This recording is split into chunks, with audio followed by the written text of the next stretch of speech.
here in our amazing festival. Next, we will hear from Dr. Simon Duffy how citizenship can change the world. What an interesting topic. It's not only about how the citizenship can change the world, but also how people can taking power seriously. Let's hear from Simon.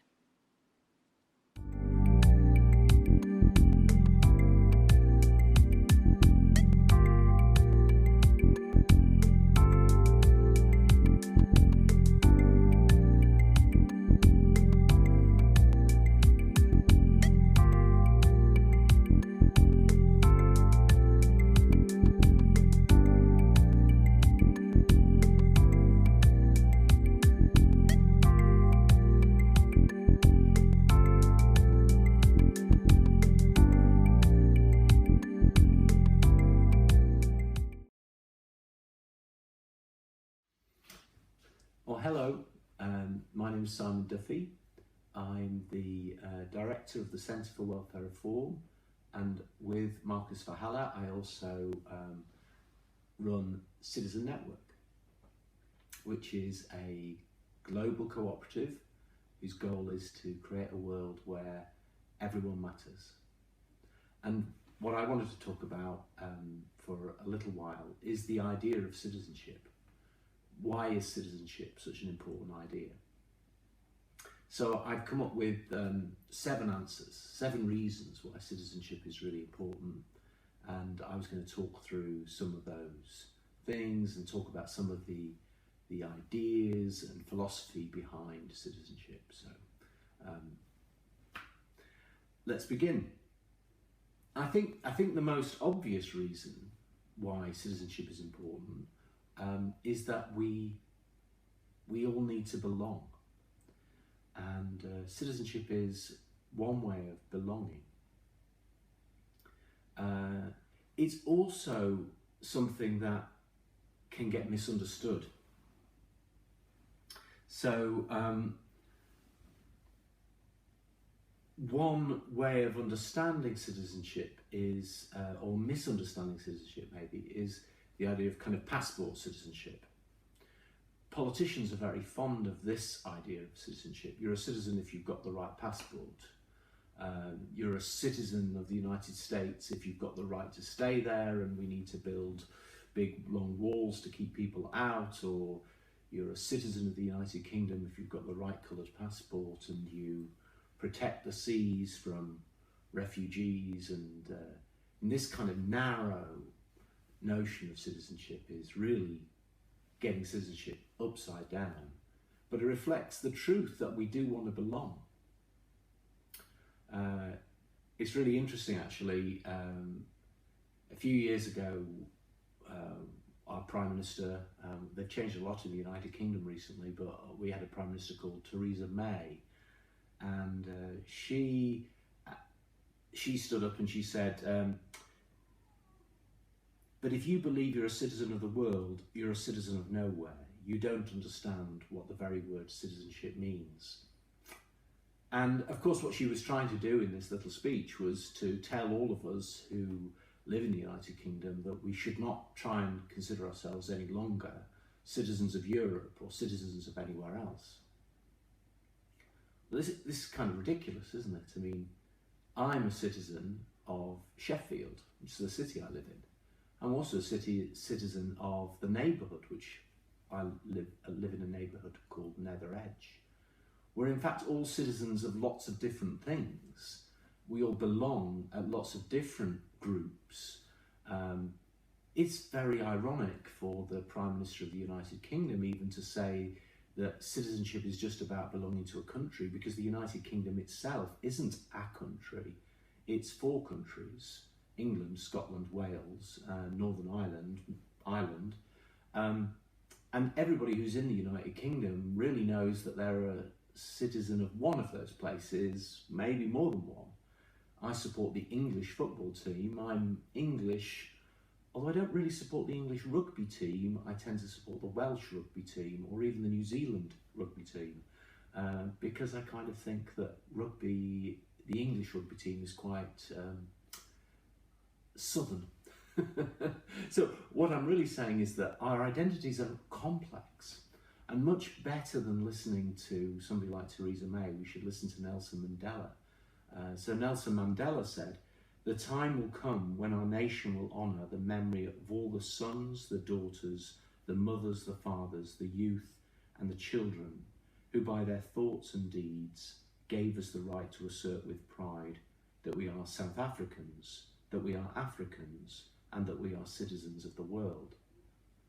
That's a more mature understanding of belonging, because we belong to lots of different things, and belonging is really important.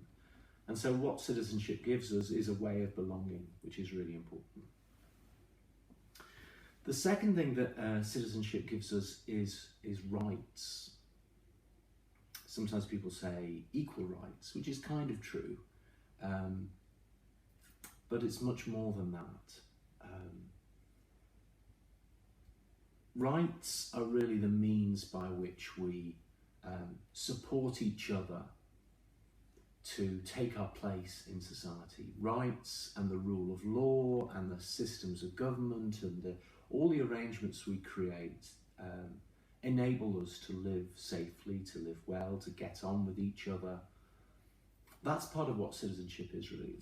It's a structure of laws and social arrangements of which rights are a central part, which enables human beings to flourish.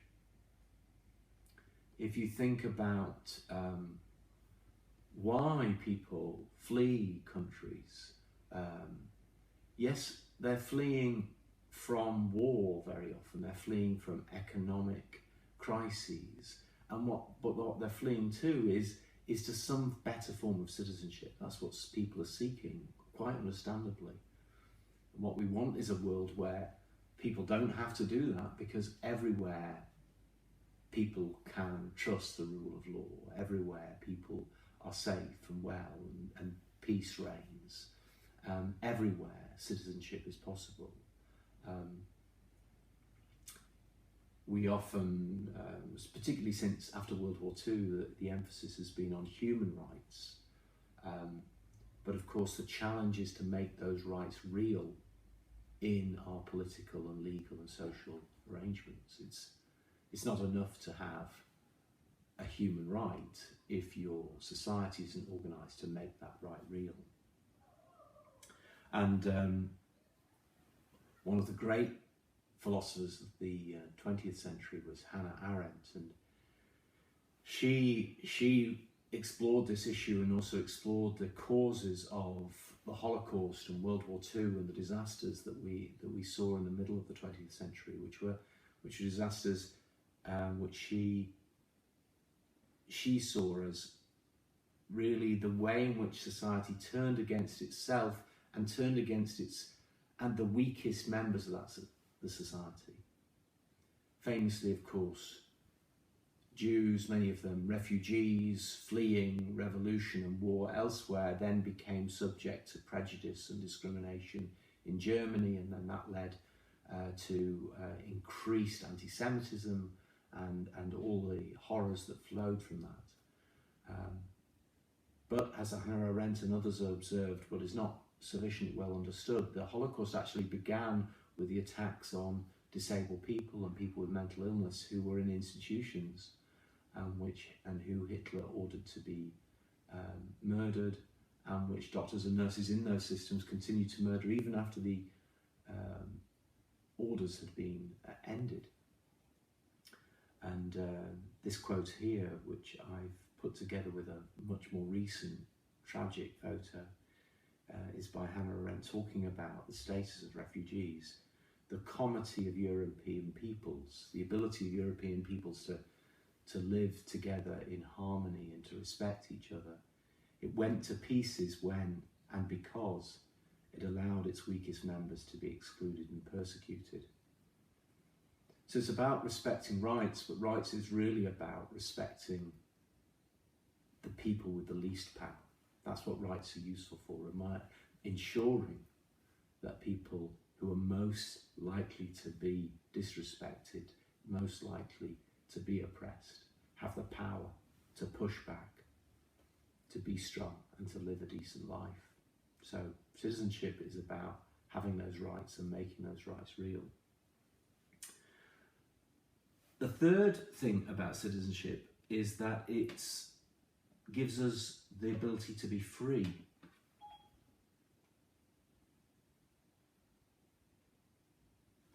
And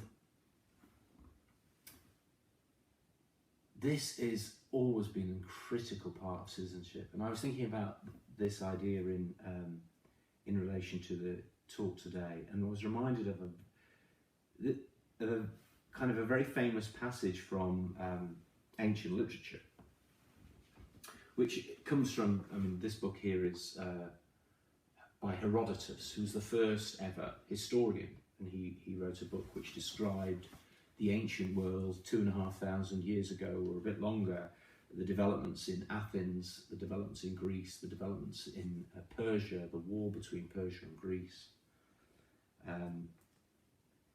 And there's a really fascinating passage in this, which is probably not describing accurately what happened, but purports to describe the decision in Persia about what the future form of government should be in Persia.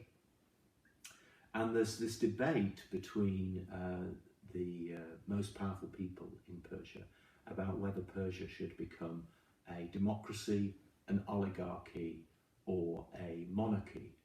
And one of the characters here says, I think it's best that we no longer be ruled by one of ourselves as a monarch, since that kind of government is neither pleasant nor good.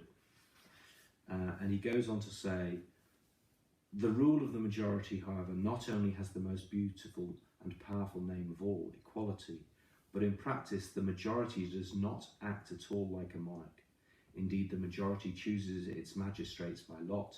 It holds all of these officials accountable to an audit, and it refers all resolutions to the authority of the public. I therefore propose that we abandon monarchy and raise the majority to a ruling position, for in the many is the whole.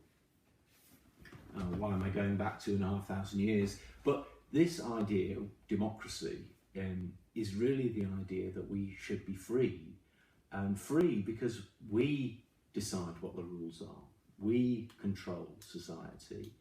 And opposed to that idea is the idea of us not as citizens, but as subjects of a king, or the other alternative is subjects of an oligarchy. What's an oligarchy? It's not a word we use very much, but basically it's like an aristocracy or a meritocracy, those group of people who decide that they're the best, and they in a group will control the rest of us.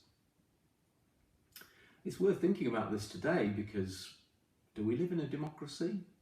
I'm not sure we do. I think that it would be better to think of what we live in today as more closer to an oligarchy. There's a small number of people, politicians, we do get to choose them, but oligarchies, that system of oligarchies is how they were organised in the ancient world. You would choose between different groups, and you would have that one group rule over you rather than another, but it was really that group that was in control. So the idea of citizenship is about freedom, it's about democracy, it's about us all taking control of society and being free and setting our own rules. But arguably it's not something that we're really living, the idea of democracy today. And so what citizenship also does is give us a challenge to create truly democratic societies. This slipperiness of control is part of what we know from the experiences of people with disabilities. A lot of my work has been focused on trying to challenge the way the system, the bureaucracy, takes control of people's lives. A few years ago, or back in the early 90s, I came up with this idea of comparing the professional gift model of services to a citizenship model of services, and that's reflected in this image. On one side, you can see that, services can be organised by us paying taxes to government, and government giving that money to professionals or others who will then provide services which we then receive. people have decided how those services should work for us.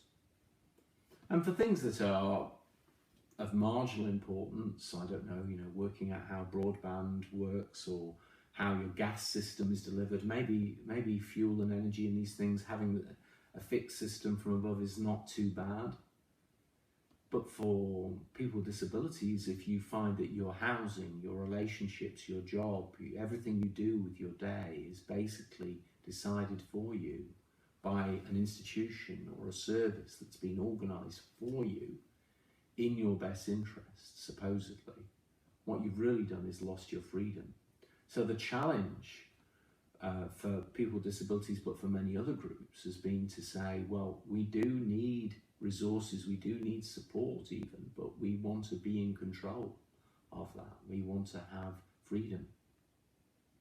So citizenship is about being free and about having control over how the rules are set. Citizenship is also, interestingly, about having a really good life. Citizenship is a responsibility, but it's also a responsibility to make the best of yourself. It's a responsibility to take on, build a life for yourself, which is meaningful for you. Citizens don't live lives according to other people's idea of what's important. Citizens lead lives in accordance with what's important to themselves. And this idea has been important for me too. A few years ago I wrote a book called The Keys to Citizenship, which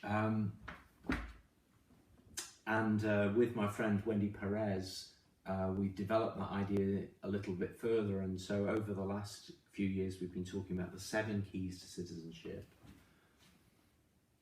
and that's pictured in this kind of graphic here. And what that's really saying is that if you think about how citizenship works, actually at the heart of it is the need to have a life of meaning, I say, meaningful for you. To make that life become real, you also need freedom, you need some resources, you need a place where you belong, you need some assistance, but assistance that you can control. You need to be part of the community and part of the life of the community, and you need fundamentally, and always the most important part of life, is you need love. So this notion of citizenship is something we can think about as a way of thinking about our own lives. And it's also something we should think about when we are supposedly trying to offer people help and assistance. Because if our help and assistance isn't helping people build good lives, then what is it doing? How can we be helping people well if at the same time we're lowering their control over their own lives, if we're lowering their own ability to lead a life that's meaningful for them, or to develop the resources that give them status and respect in the community? So citizenship is a goal for ourselves. It's something that is also available to everyone. Part of the purpose of the book was to show that for people with intellectual disabilities, citizenship is completely possible. Yes, maybe some people need some assistance making decisions, but that's something we know we can do something about. We can help people in the right way so that they can still be in control of their own lives. We can make resources available in the right way so that people can have flexibility to build a life that makes sense to them, in the community they need to be. So we know how to do these things, but there's still many people who are not being allowed to live lives of full citizenship. And there are many wealthy, rich people who are leading empty lives that are not lives of citizenship. So this isn't just about, it's not the rich who define what citizenship is, it's not the powerful who define what citizenship. Citizenship is something that we do together and is available to all of us. The other thing about citizenship is that I think it gives us an idea of what it means to be included. to be truly part of a community as an equal. Again, this is something that you hear when you go back in time and listen to the ancient Greeks think about citizenship. It's also a theme you can find in the Bible and in other ancient literature, which is the notion that what we're trying to do is really welcome each other as equals. That there are barriers to seeing each other as equals. There are labels, there are walls, but we can overcome those. There's a beautiful quote here, which I'll read. A rabbi asked his students how they could tell when the dawn had come and morning prayers could be said. One student responded by saying, "When you can see the sheep on the hill."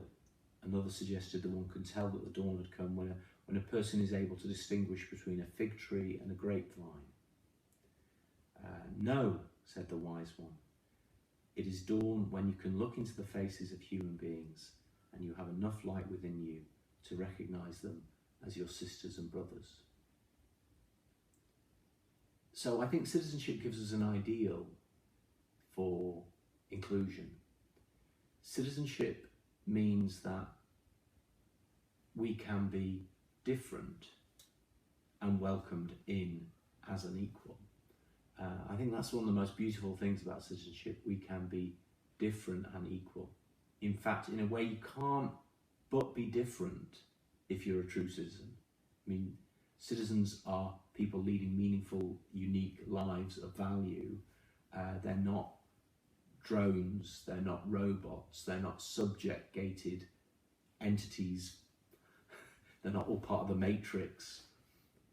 We're free, we're different, we are each unique, and yet we can treat each other with respect, and yet we can choose to treat each other as equals. We can recognise that each person has that absolute value as an equal human being. The other reason I think that citizenship is really important, and this sounds like a funny way of putting it, but we need citizenship if we're going to save the planet. We're in a severe ecological crisis, which is not only damaging the environment, not only increasing global temperatures, it's leading to species extinction, and it's threatening the very existence of human beings themselves. How are we going to do anything about that? Well, we have to take responsibility, don't we? I mean, if we just sit here and wait for somebody else to solve these problems, why do we believe that's going to work? I mean, one of the most inspiring people in the last few years has been is super citizen Greta Thunberg. Greta Thunberg, who is a young woman, I think she also has a disability, Asperger's syndrome. She has made this very simple point that if we do not each take responsibility, campaigning responsibility, but also practical responsibility for trying to change our own lives, change our own homes, make the world carbon neutral, everything will go to hell. So we need to be citizens in order to save the planet. And the last thing is that we need to be citizens if we're going to learn how to do things differently. We need to be citizens to work together to do things differently. One of the problems, I think, is that we constantly expecting solutions to be delivered by some kind of power, when actually we know a lot of what the problems are and we know what a lot of the solutions are, but we don't ourselves behave as if that it's our responsibility to share learning, to make a difference. So citizens do a really simple, fundamental thing. They cooperate. They work together. That's one of the reasons why we created Citizen Network. What we wanted to do was start to encourage people to not look upwards for solutions, but to look outwards for solutions. What we wanted to do was help people make it easier to cooperate, share information, share good ideas, get people working in partnership. So the whole of Citizen Fest is a kind of model of what we think the future should look like. It's a world where we can just share our good stuff and begin to make the changes we need.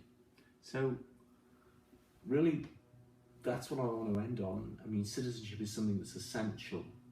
It's something that's fun, it's brilliant. At some level, it's kind of easy, though each of us has got to find the right way of being a citizen for us. But if that sounds good to you, why don't you come and join us in Citizen Network? Thanks.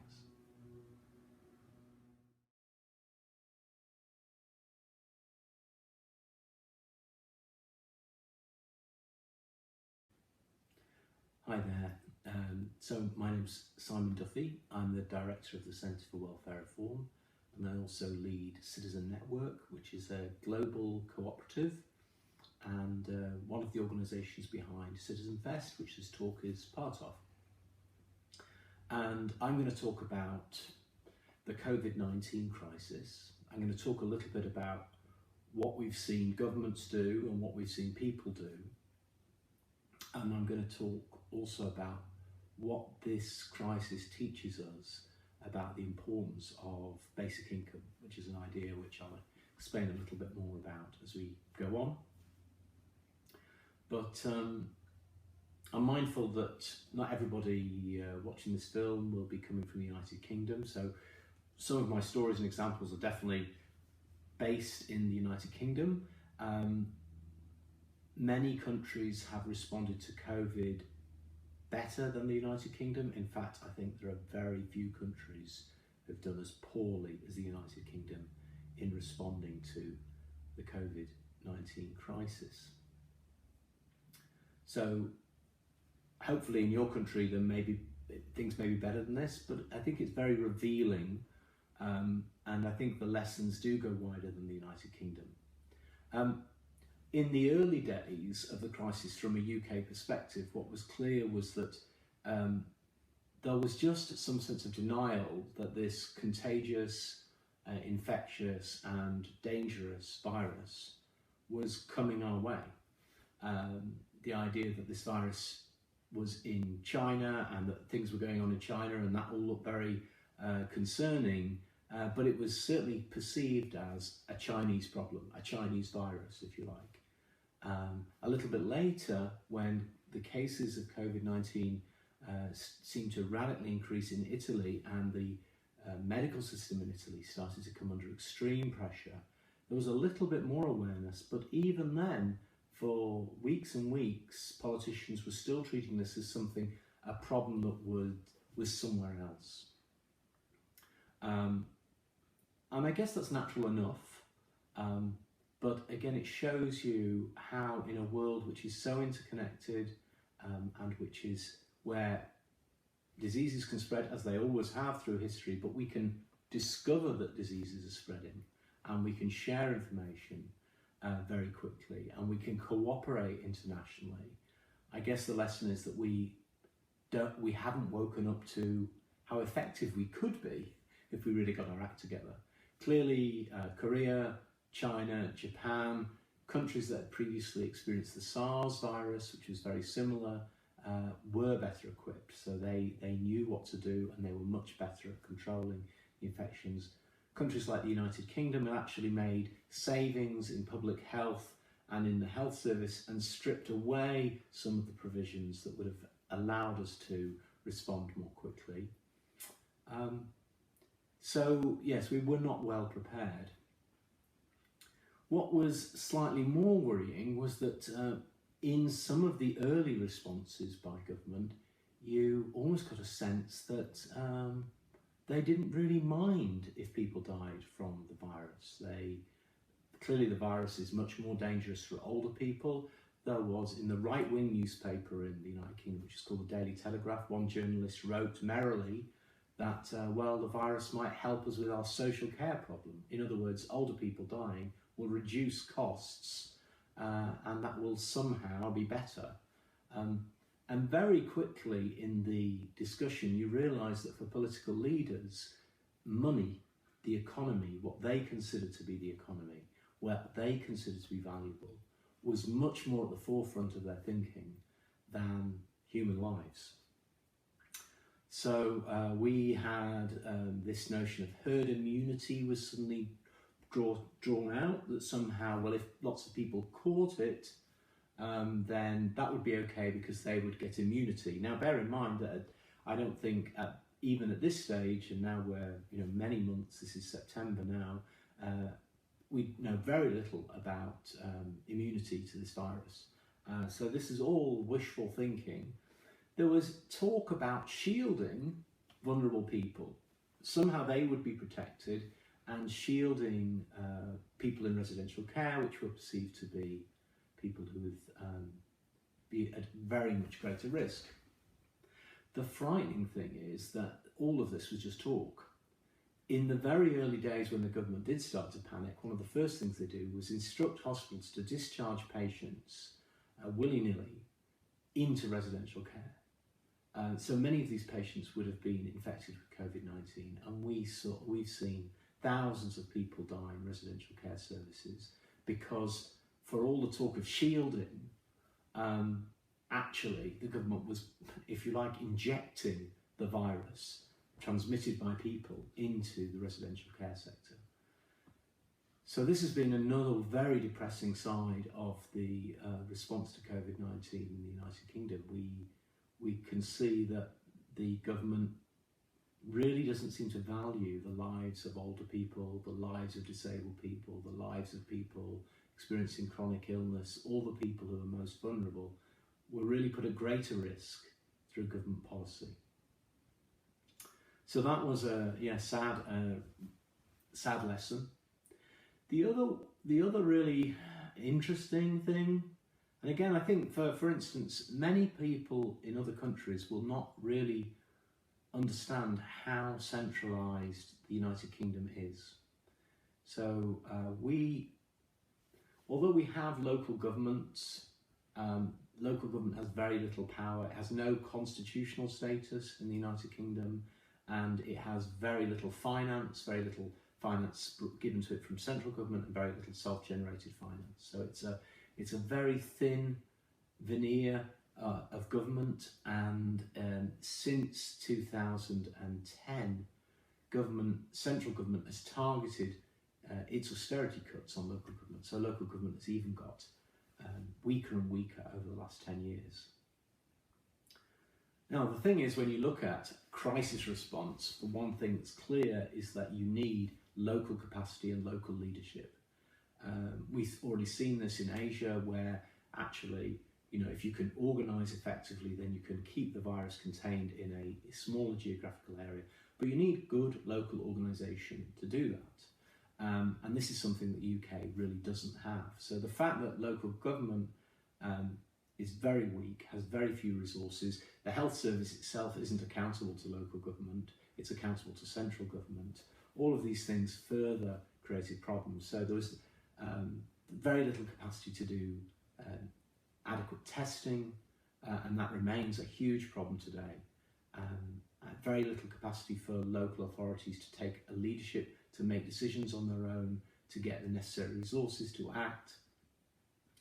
Instead, you had central government behaving like it was going to be the solution to this problem. And again, this is the reverse of what you want in response to a major pandemic. You want local power, local authority, local decision making, quick action. Instead, we got centralised power, slow responses, confusion, bureaucracy, and then very worryingly, a lot of corruption started to creep in. So as the government wanted to do things quickly, panicked, it started to, government ministers start talking to their friends said, oh, well, we could do testing, we could provide you with equipment, we can, and suddenly millions of pounds starts going on to being transferred to private businesses with no capacity to really respond appropriately to the problems. I mean, an example of this was that the government managed to purchase a whole load of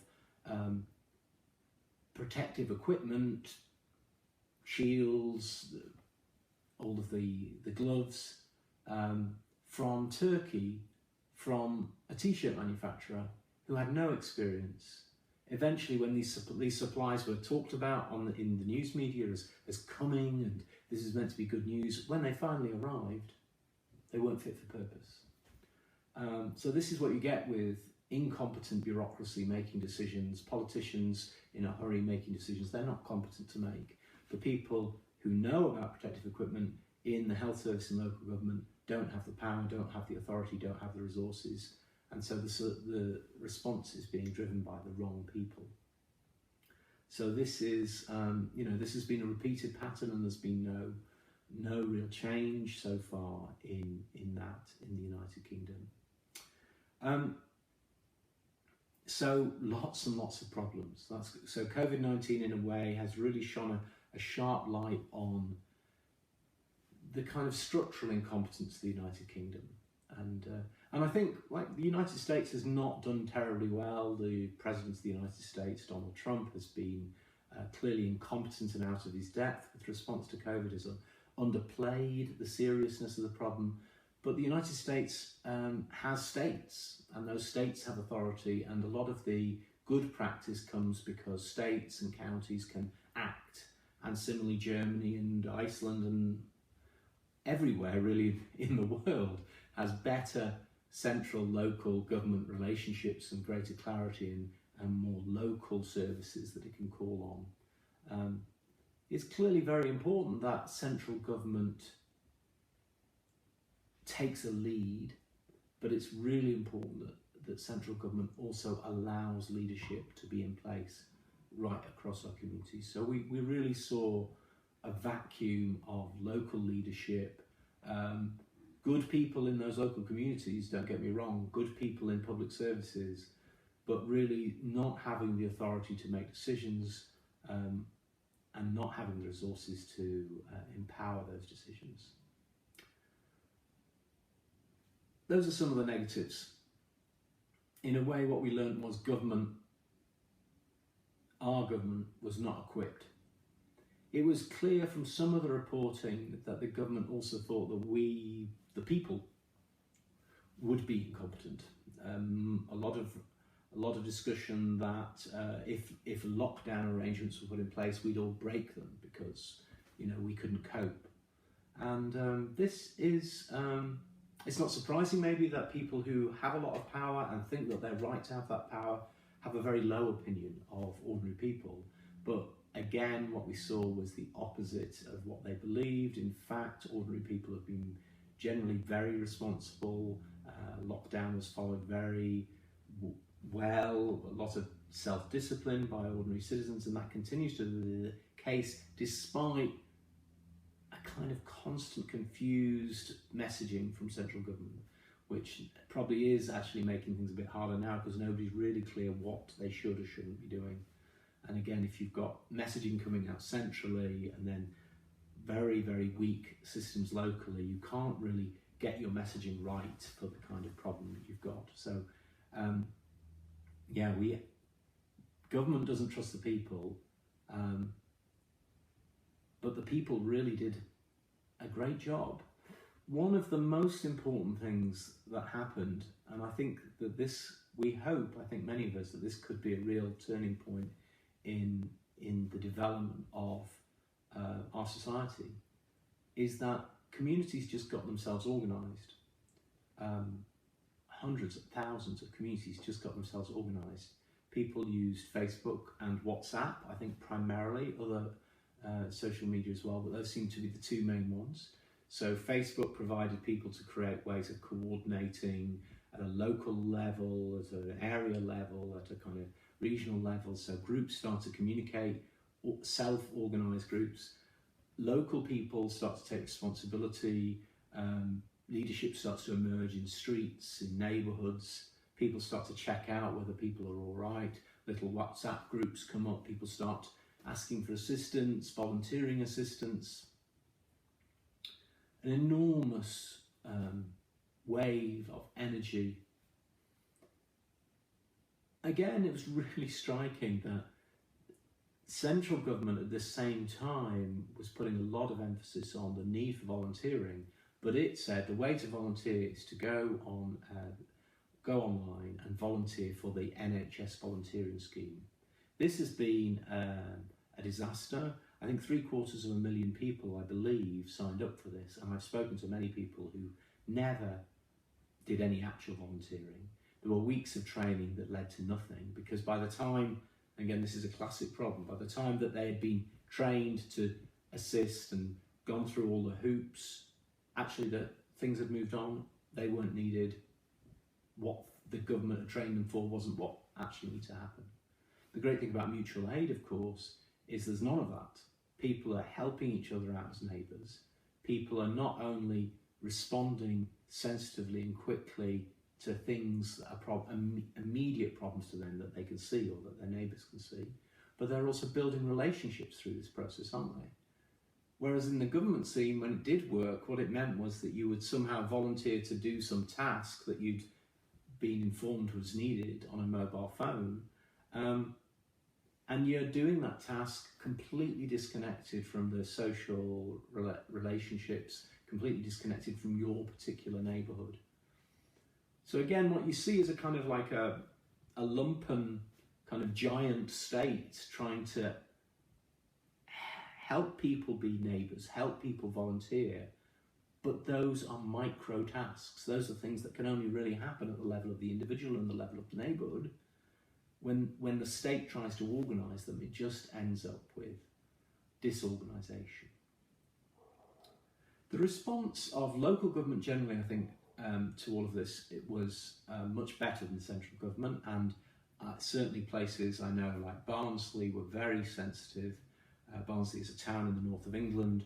Local leaders were very clear there that they needed to support the community action, encourage community action, enable that, not get in its way. Civil society, what we might think of as the traditional charities, community organisations, the organised bit of community life, also I think has generally been very helpful. Although it's interesting, I think, that they have struggled also to just let go. What you see sometimes is, I think in Sheffield I saw an instruction which was, you know, you can volunteer for these kind of things if you are an accredited volunteer, because you'll be insured, but don't do those kind of things if you're just doing it on your own. Well, of course, I don't think that's how neighbourliness works. I don't think we police check ourselves, we have to trust ourselves, and I don't think we're going to get the most out of people if we push them through these kind of hoops, even if they're a bit smaller and a bit quicker than the government hoops. Really, what communities demonstrated they could do, wanted to do, had the capacity to do, was just help in an ordinary way. So that's been amazing. And there are a lot of things that this can teach us. And I want to draw attention to two things. The first thing is what I would call neighbourhood democracy, the need for neighbourhood democracy.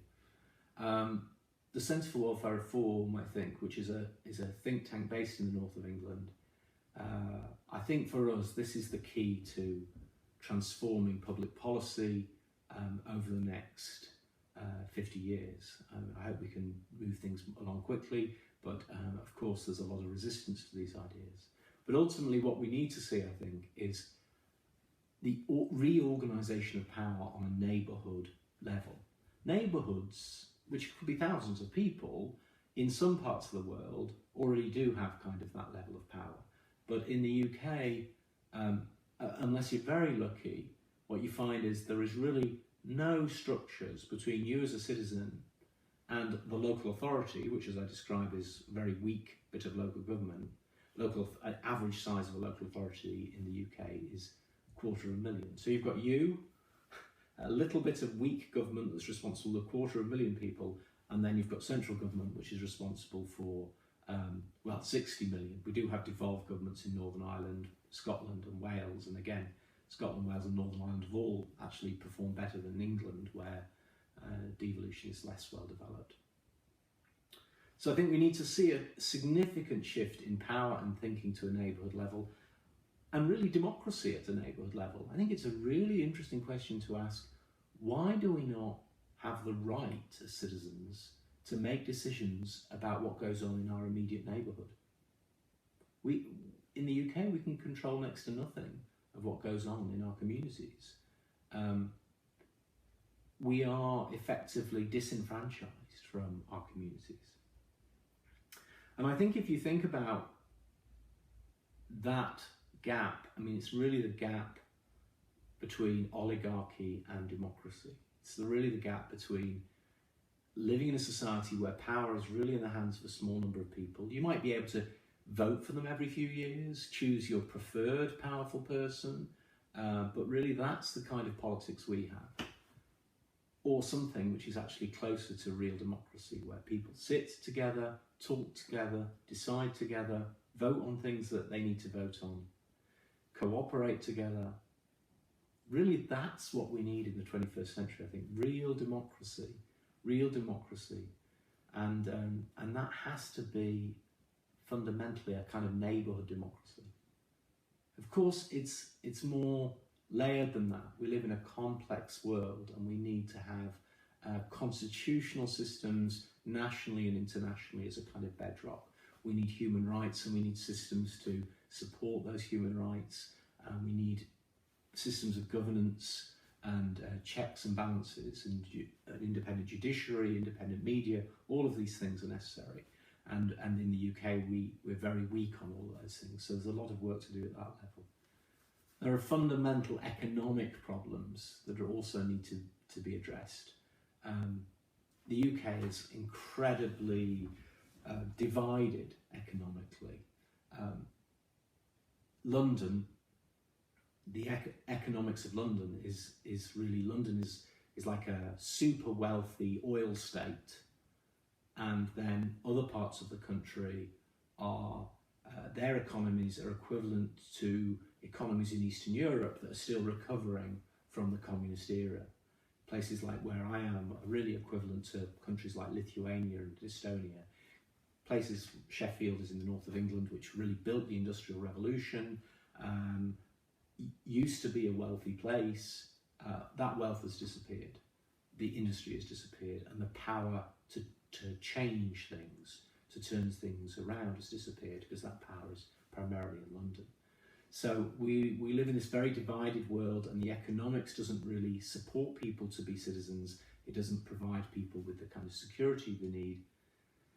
And that is where one of the other really important lessons of this COVID crisis comes in, which is around the need to provide people with economic security.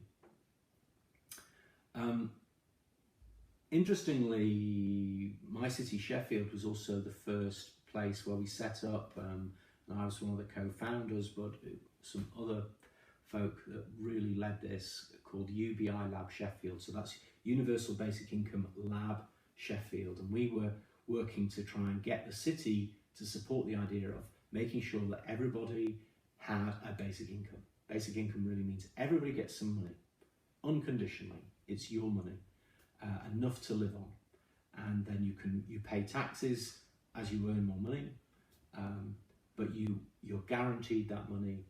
You don't have to jump through any hoops. It's your money. This the COVID crisis really created an opportunity to get this idea on the agenda as well. So I think this has been very exciting. When we started, there were 4 UBI labs in the country. There are now 28 UBI labs. Why are people getting excited about this? I mean, I think there are 3 things. Basic income is an idea whose time has come.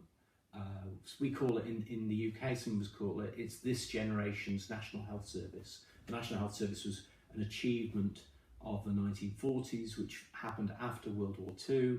It was very much something, you know, my granddad, as a working class man in Manchester, talked about it as a really exciting development that meant that he no longer had to fear for himself or his family.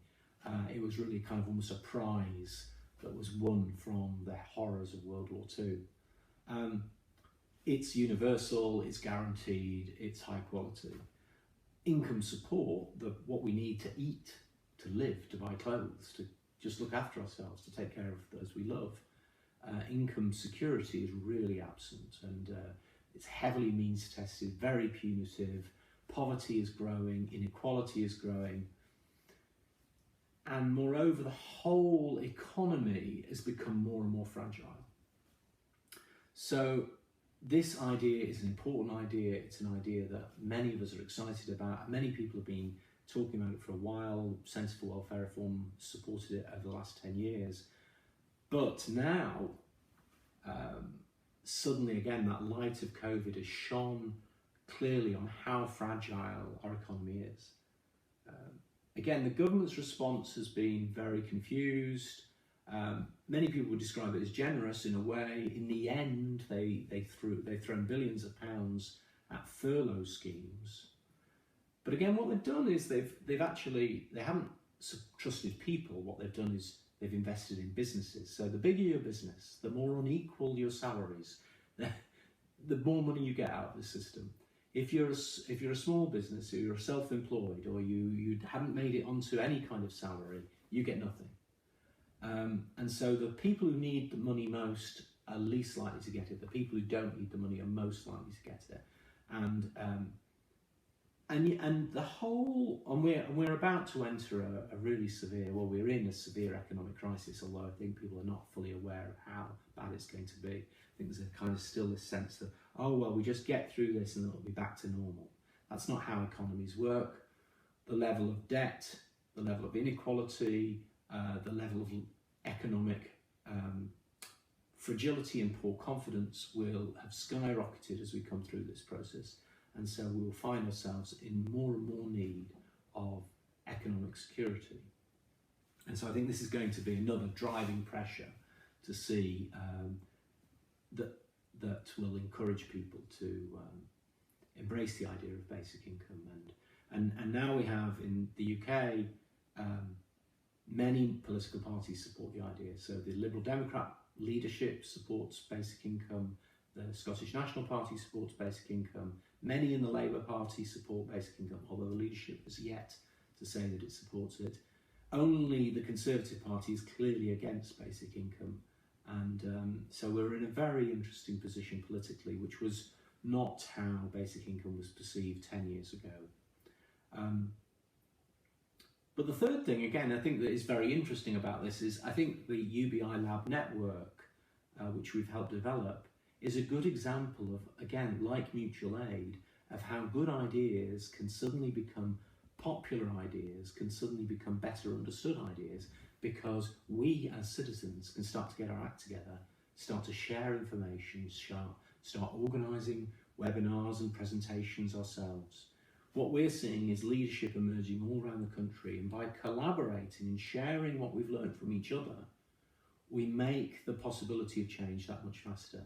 So for instance, the group developed an emergency basic income proposal, which then got support of tens of thousands of people in petitions, and that went to parliamentary discussion. We were unsuccessful, but again, the idea was in the newspapers, it was on the Parliament floor, which it hasn't been for years. We've now got councils, that's local authorities, accepting the case for basic income. The Scottish Government has made a clear commitment to testing basic income. The Welsh Government and local authorities in Northern Ireland are also very interested. So suddenly getting regional and national government leadership on the issue that we haven't had before. And where's this really come from? Well, it's driven by passionate leadership from communities. And UBI Lab Network is a partner of Citizen Network, and we're working with our friends in World Basic Income, who are also a member of Citizen Network, to try and really get this idea and this approach to driving change to spread as fast as we can. Because it may not be in the United Kingdom, which is, after all, a very right-wing government, and which has still got a large majority. So these changes might not happen in the United Kingdom first. But they will change, they will happen because the world economy needs it. And the COVID crisis has underlined in the starkest terms that the old economic model doesn't work. The old political model doesn't work. Giving power to central government and sucking power out of the lives of ordinary citizens doesn't work. We need to embrace our own citizenship. We need to shift power back into neighbourhoods. We need to get involved as citizens. And we need to reassure each other through mechanisms like basic income and other good public services that we will take care of each other. Because that's the thing, we can take care of each other. That's not a problem. It's just the commitment to do so and the honesty and the integrity to follow through on those commitments and to create real social systems that support us all to be active, full, equally valued citizens. Thanks a lot.